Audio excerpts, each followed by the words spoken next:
मैंने तो देवशास्त्र गुरु पूजन में वीतरागी संतों को चलते फिरते सिद्ध के रूप में देखा है, और लिखा है कि चलते फिरते सिद्धों से गुरु।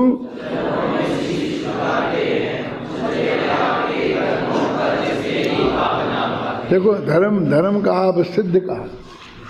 फिर जब मैंने ये लिखा था तो मेरे से लोग, क्योंकि मैं तब मैं मालूम 20-25 वर्ष का ज़्यादा का नहीं था, तो लोग मेरे से कहते कि नहीं नहीं नहीं ये गलत है, गलत है, गलत है।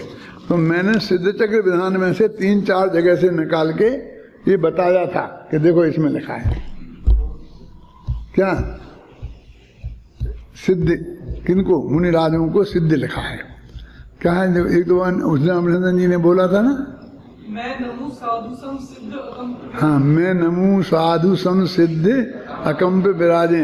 वो 2-3 जगह और भी है, वो ऐसी अचरी में ही है। साधु सम सिद्ध, उन साधुओं को नमस्कार हो जो सिद्धों के समान है, अकंप विराजे हुए हैं। तो मतलब ये है कि साधु पद की कितना महान है, उसकी हमारी कल्पना के बाहर की चीज है ना। तो कोई व्यक्तिगत रूप से कहीं किसी में कोई कमी दिखती है तो वो कमी उस व्यक्ति की है, वो साधुत्व की नहीं है, साधु नाम का जो धर्म है उसकी नहीं है। इसलिए साधुत्व की महिमा तो हमें होनी चाहिए। प्राकृत में भी गाथा ऐसी कुंद कुंद की है उसी अष्टपहाड़ में, कि एक पंक्ति में पंच परमेश्वरी को ले लिया। मैं उसे कहता हूं कि कुंद कुंद आचारी का नवोकार मंत्र है, क्योंकि 5 परमेश्वरी को ही उसमें याद किया और 5 परमेश्वरी को उसमें याद किया। इसमें 5 परमेश्वरियों को 5 दफे कह दिया, उन्हें नमस्कार, उन्हें नमस्कार, उन्हें। एक दफे नमस्कार कहने से काम चलता है? 5 के नाम ले दो, एक दफे नमस्कार कह दो। तो उन्हें 5 दफे नमो नमो नमो कहा, बेकार स्पेस खराब करी, घबराना नहीं किया ना। इनने मुझे कहा तो एक लेन बची रही, उसका क्या किया, कि क्या करते तुम, कि भगवत कह रहे कि ने ऐसा किया, बर्बाद कर दी, बर्बाद कर दी। एक लेन बची रही, उसका क्या करें, आधी लेन की तो गाथा बनेगी नहीं। तो उन्होंने कहा नहीं, सब आत्मा की अवस्थाएं आत्मा, इतनी महत्वपूर्ण बात उस लाइन में हमें कहने को हमने जगह निकाल ली। हमने जगह निकाली तो उस जगह का दुरुपयोग नहीं किया, हमने कोई अपनी बात नहीं ठोक दी, उसमें अपना विज्ञापन नहीं कर दिया। ये कहा कि ये 5 चीजें हैं क्या, आखिर ये आत्मा की अवस्थाएं हैं, तो फिर जिस आत्मा की अवस्थाएं हैं उसी को नमस्कार करो ना, तो 5 को हो जाएगा। तो नमस्कार तो नीचे की लाइन में कर ही लिया ना। आत्मा की अवस्थाएं, आत्मा ही है शरण, इसलिए मैं भगवान आत्मा की शरण में जाता हूं। देखो, शुद्धोपयोग के प्रसाद से होने वाले अतीन्द्रिय ज्ञान और अतीन्द्रिय सुख अकम्ब चिरस्थायी होने से परम उपादेय है। अब ये अभी तो अपन गाथा ही के कर रहे हैं ना, टीका। अब तो अपन को कलश पढ़ना है ना, 92वीं गाथा हो गई ना पूरी।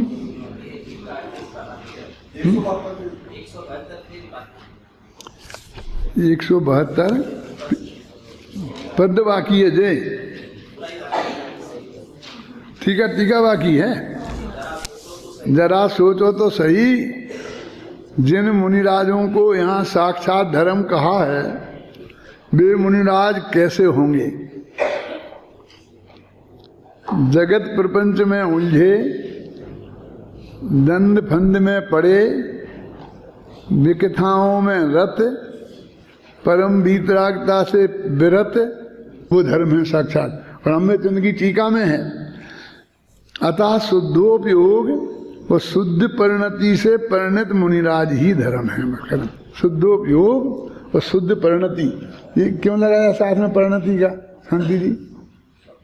अभी इतनी लिख देते ना कि शुद्धोपयोग से, तो 6वें गुणस्थान वालों को भी हम नमस्कार नहीं करते, क्योंकि वे तो छठवें गुण स्थान वाले शुद्ध उपयोग में तो है नहीं, है ना। तो शुद्ध परिणति, तीन कसाय के अभाव रूप जो शुद्ध परिणति है वे उसकी वजह से उतने ही महान हैं। क्या हमने कोई उनको हल्का नहीं मानना चाहते हैं, वो हमारे लिए तो वेदी में ही विराजमान है। क्या कि साहब वेदी में तो अनंत भगवान ही विराजमान होते हैं अकेले। अब आप मुनिराजों को विराजमान करने की बात कहते हो और हमने सुना कि आप विरोध करते हो। हम पंचवर्ण इसके इतना भगत हैं, हम विरोध करेंगे, लेकिन हमको दिक्कत ये है कि अभी कैसे कन्फर्म करेंगे जो ऐसे हैं, और उनको तो कोई पूछेगा नहीं जो ऐसे थे, और ऐसे जो नहीं हैं वे सब अपनी अपनी मूर्ति विराजमान कर देंगे। क्या करोगे?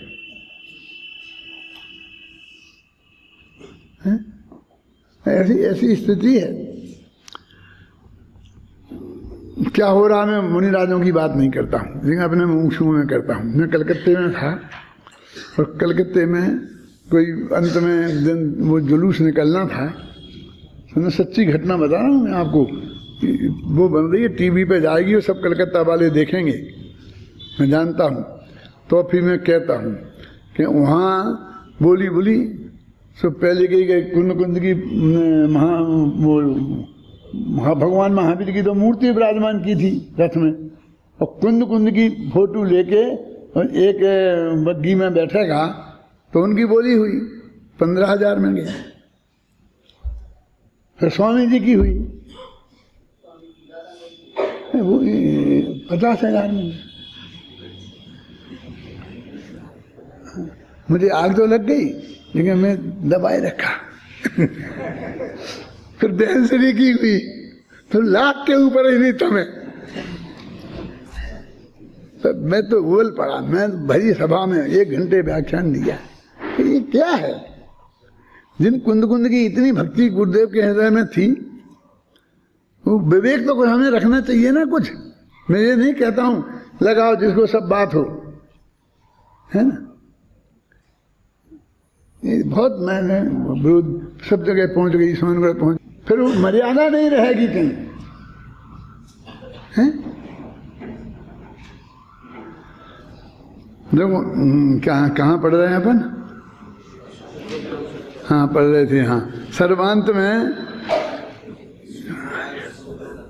अधिक विस्तार से क्या लाभ है? समझदारों के लिए तो जितना कह दिया उतना ही पर्याप्त है। वे तो इतने में ही सब कुछ समझ जाएंगे। जो इतने से नहीं समझेंगे उन्हें कितना ही कहो कुछ होने वाला नहीं है। ये शब्द संस्कृत में पढ़ें, इत्यलम विस्तरेण, उसका अर्थ यही है कि हमें जितना कहना था कह दिया, इससे ज़्यादा कहने से कोई फायदा नहीं है। समझने वाले इतने से ही समझ जाएंगे और जिन्हें नहीं समझना वो नहीं समझेगा। ऐसा अमृतचंद्राचार्य ने खुद लिखा है। सर्वांत में जिनवाणी और उससे प्राप्त होने वाली आत्मोपलब्धि दो हो गई ना। जिनवाणी से प्राप्त होने वाली, फिर ध्यान दिलाता हूँ कि वो आत्मानुभूति से नहीं, जो का लिखा आप समझे। जिनवाणी से प्राप्त आत्मोपलब्धि तथा शुद्धोपयोग की जयकार करते हुए आचार्य देव कहते हैं कि इनके प्रसाद से ही आत्मोपलब्धि होती है और आत्मा धर्मात्मा हो जाता है, धर्म हो जाता है।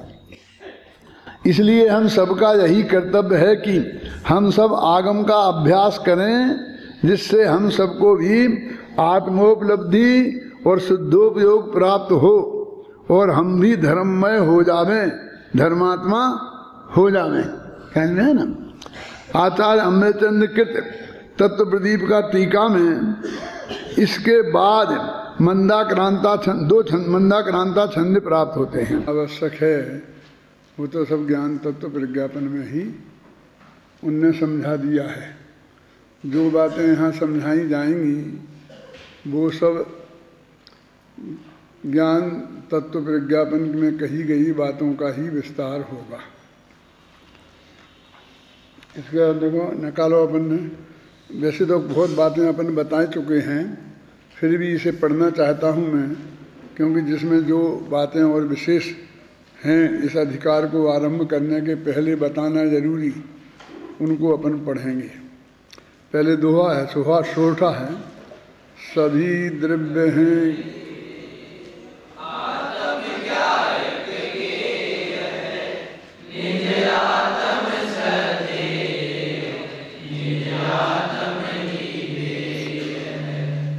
समझ में तो आया होगा दोहा, क्या विशेषता है इसकी, कोई बताएगा? सभी द्रव्य हैं गेय, 6 ही द्रव्य गेय हैं। क्यों गेय तत्व प्रज्ञापन है ना, तो गेय क्या क्या है ये बताना बहुत जरूरी था। तो सभी द्रव्य हैं गेय, 6 ही द्रव्य हैं वो जानने लायक हैं, गेय हैं। और आत्मा जो है उन 6 ही द्रव्यों में आत्मा भी शामिल है वैसे, लेकिन वो ज्ञायक भी है और गेय भी है। उसमें 2 क्वालिटी हैं, क्या कि वो ज्ञायक भी है और गेय भी है। बाकी के द्रव्य गेय तो हैं लेकिन वे ज्ञायक नहीं हैं। और फिर दूसरी लाइन में क्या कहा कि वो जो अपना आत्मा है जिसे हमने यहाँ ज्ञायक कहा है, वो आत्मा उसमें से निज आत्मा लो, सभी आत्मा नहीं, सब गेय और ज्ञायक ये 2 क्वालिटी तो सभी आत्माओं में है। लेकिन ये जो नीचे बताया जा रहा है श्रद्धेय और ध्येय, वो सिर्फ अपने आत्मा की बात है। निज आत्म श्रद्धेय और निज आत्म ही ध्येय है। ये दोहा पढ़ते हैं, सामान्य अर्थ सबकी समझ में साधारणतः आ जाता है, लेकिन इसमें क्या खास बात है, इसमें क्या क्यों दिया है ये, जिसके लिए वो बात आपको ध्यान में दिलाई। ऐसी ही बात कहीं और है, आपने पढ़ी है आपको याद है? हैं? बोध दुर्लभ भावना में। और कहीं?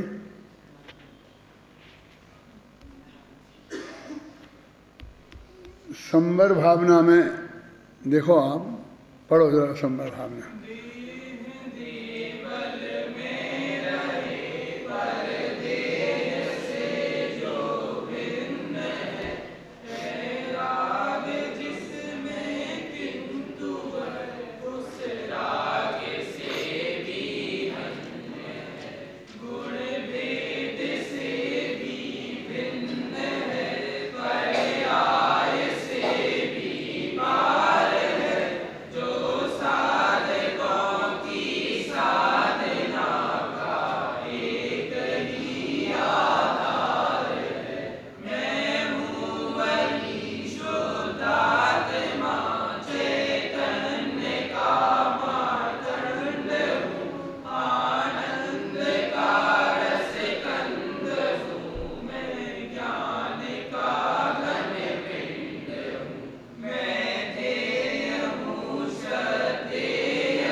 इसमें भी इस पंक्ति को, इस भाव को बताने की कोशिश की है कि मैं गेय हूँ, मैं श्रद्धेय हूँ। मैं माने अपना आत्मा, यहाँ मैं ध्येय हूँ।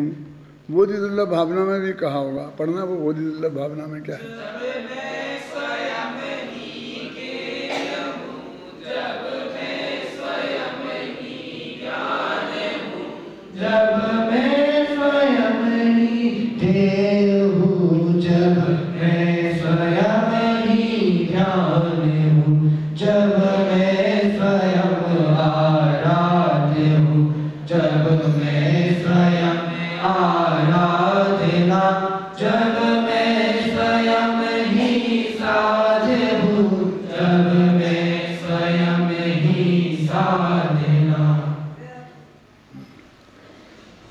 इस तरह से बराबर इसमें है। और इसकी अगली पंक्ति भी पढ़ोगे तो वो भी उससे इसी को जुड़ी हुई है कि जब ऐसी बात है तो फिर मेरा भगवान आत्मा का अनुभव दुर्लभ कैसे हो सकता है।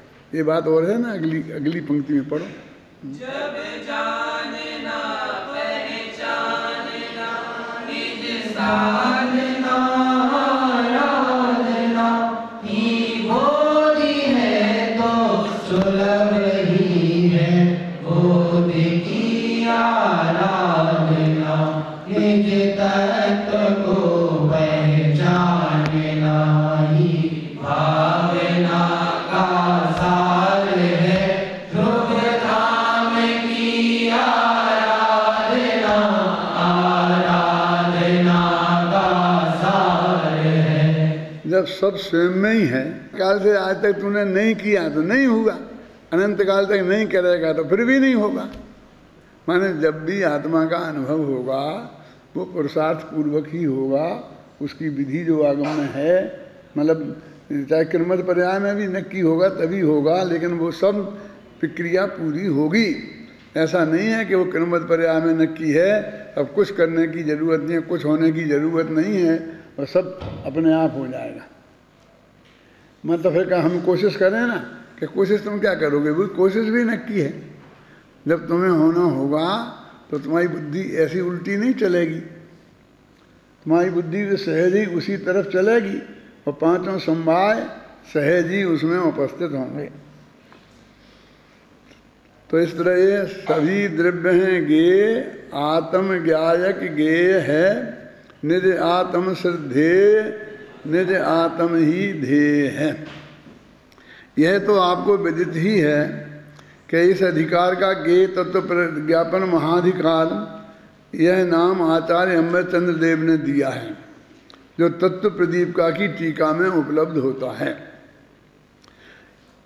इसी अधिकार को आचार्य जयसेन तात्पर्य वृत्ति टीका में सम्यक दर्शन महाधिकार नाम से संबोधित करते हैं।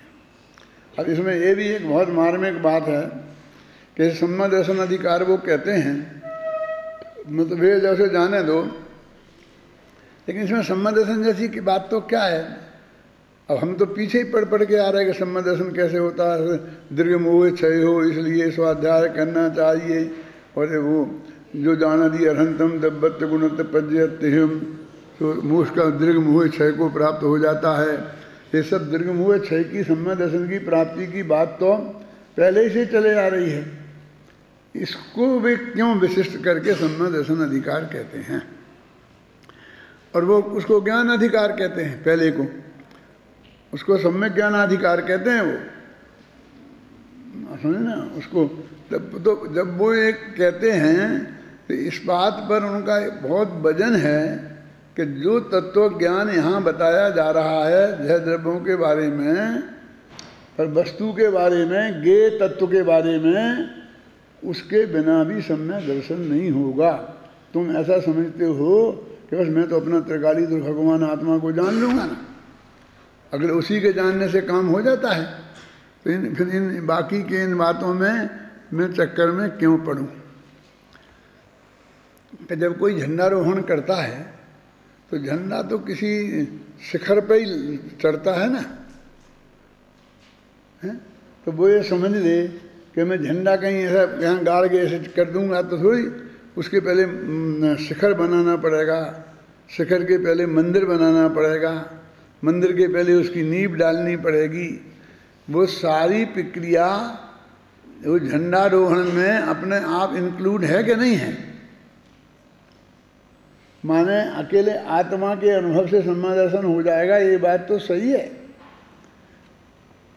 लेकिन फिर वही अपनी शर्त लगी हुई है कौन से कि देशनालब्धि होनी चाहिए, फिर आगम से उसको ये सब बातें होनी चाहिए। तो उसमें देशनालब्धि में ये सब तत्व ज्ञान बताया है ना, माने वस्तु का स्वरूप क्या है।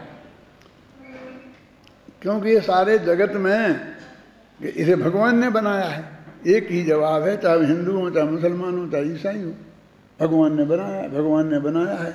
हमारी हजार प्रश्न हैं कि भगवान ने बनाया है तो सामग्री कहाँ से आई थी। सामग्री भी भगवान ने बनाई है कि वो पहले से थी, और सामग्री बनाई है जैसे आटा दाल रोटी वगैरह सब थी, और उसको रोटी के रूप में बना दी माता बहन ने। ऐसी भगवान ने बनाई है क्या? ऐसी बनाई तो काय की बनाई है, इसमें काय का बनाना हुआ। असली चीज़ तो वो है कि वो गेहूं भी वही बनाए, यानी वो सामग्री कहाँ से लाएगा। कि सामग्री भी उसने बनाई है, तो वो लाया है कहीं से कि उसने बनाई है। तो हजारों प्रश्न हैं हमारे उनके प्रति, तो फिर हमको भी तो बताना पड़ेगा ना कि वस्तु स्वरूप कैसा है, कब से है, क्यों है, कैसा है, हमें उत्तर देने पड़ेंगे ना। तो इसके बिना हमारा जैन दर्शन का ज्ञान हमें सही हो जाएगा, और सही जैन दर्शन के ज्ञान के बिना मतलब उत्पाद वैध ध्रुव का स्वरूप समझे बिना हमें आत्मा का अनुभव हो जाएगा। ऐसा वो शेर को हो गया था, उसने कहाँ से समझा था, है ना। शिवल जी बहुत अच्छा उत्तर देते हैं इसका कि तुझे और सब सुविधाएं मनुष्य की चाहिए, अटैच लैट्रिन बाथरूम चाहिए, एक दिन सब खाने पीने की सुविधाएं चाहिए, एक दिन कोई चीज़ इतना देर से बन पाई, अच्छी नहीं बन पाई तो उसमें 50 मील में एक निकालता है। और सम्मा दर्शन तुझे शेर वाला चाहिए, जैसी सुविधाओं में तू रह रहा है ऐसे जीवों को सम्मा दर्शन जैसे होता है उसकी बात क्यों नहीं करता है?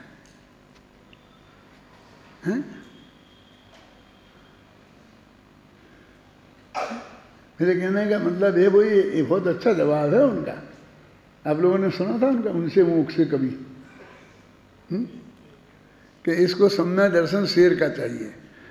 वो तो ये स्वरूप बताने के लिए कि ये चीजें इतनी अनिवार्य नहीं हैं क्या,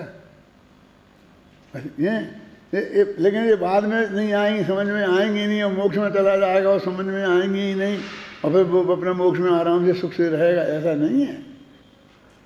बीच में केवल ज्ञान भी आएगा, बीच में होनी दीक्षा भी आएगी, फिर सब गुण स्थानों से पार होता जो प्रक्रिया है उसी हिसाब से जाएगा ना।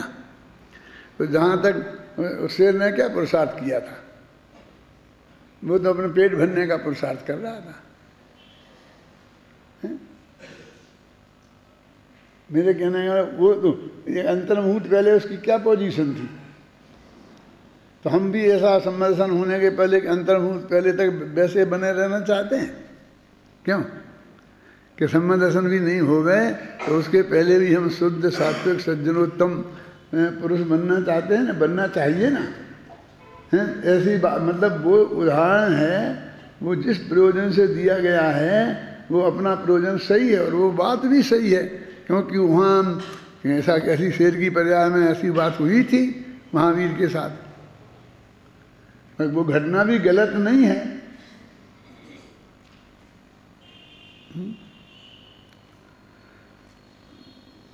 इसलिए ये ज्ञेय तत्व ज्ञापन में जो बातें बताई जाएंगी उसको सम्मा दर्शन अधिकार कहकर जयसेनाचारी आपके चित्त में जो सम्मा दर्शन की महिमा है उसका लाभ उठाना चाहते हैं क्या, कि तुम इसको सीरियसली पढ़ो, क्योंकि सम्मा दर्शन की प्राप्ति की कामना तुम्हारे हृदय में बहुत गहराई से है, समझ में है ना।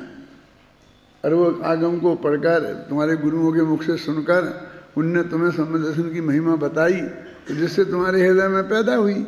तुम कोई घर से वो उद्देश्य लेके नहीं आए थे, हैं? तुम घर से तो ऐसे आए थे कि लोग बहुत कहते हैं इसके बारे में, टोडामल्स महाराज के बारे में, अपन चलो अपन भी देखें क्या है। क्या आप भी एक ऐसे दर्शक जो परीक्षा करने के जो जो हमने बातें सुनी हैं वे सच्ची हैं कि नहीं हैं। आपके सारा दृष्टिकोण मुझे आत्मा का कल्याण करना है, उस भावना से तो आए नहीं। भगवान महावीर आदिनाथ के समूह शरण में भी वो अनंत लोग तो ऐसे आए थे जो मतलब कि जो जिन्हें अपने आत्मा का कल्याण करना था, कुछ ऐसे भी पहुंचे थे कि देखें क्या है। एक आध का नाम बता सकते हो? हैं? एक आध आदमी का नाम बता सकते हो? हैं? कौन? सुना नहीं मैंने क्या? हाँ, गौतम स्वामी की है ना, कि जब तक वो वहाँ से वहाँ तक गए थे मानस स्तंभ तक, तब तक तो वो देखें क्या है, हैं? इनके गुरु कैसे हैं, इनके गुरु को देखने के लिए वो आए थे, मेरे कहने का मतलब। तो ऐसे भी लोग हो सकते हैं, लेकिन वे हमारे आदर्श नहीं हैं। हमारे लिए हमारा महाभाग्य ये नहीं है कि हम भी ऐसे ही बने और आते ही फटाफट टॉप पर पहुंच जाएं, फर्स्ट क्लास फर्स्ट से। क्यों? कल तक विरोधी के नेता थे और आज आकर यहाँ भी सेकंड नंबर तो मिल ही जाए।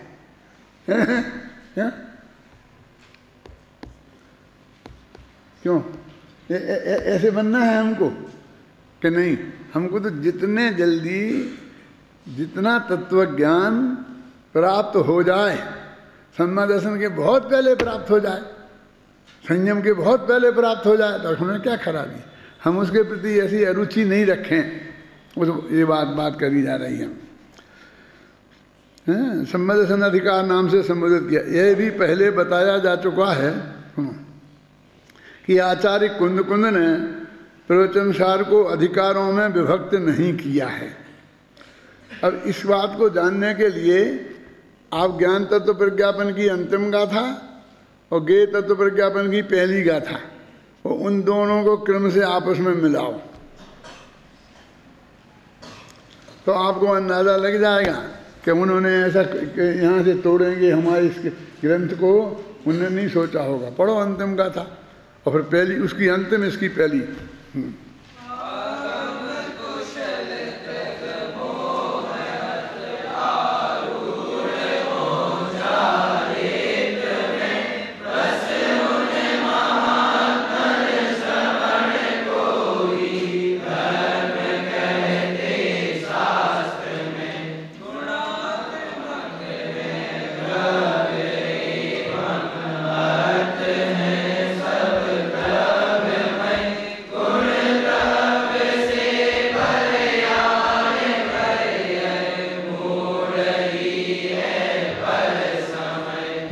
ऐसा है कि बात आ गई ना, तीनों की स्वरूप अर्थ क्या है, कि द्रव्य गुण पर्याय है, वो अर्थ है। ये बात पहले कह आए हैं एक गाथा में। देखो उससे जोड़ो, उस गाथा से जोड़ो इसको। कौन सी गाथा? जिसमें कहा था अर्थ है द्रव्यमय, द्रव्य है गुणमय और गुण पर्यायों के रूप में परिणमित होते हैं। ऐसी गाथा थी ना, पढ़ो।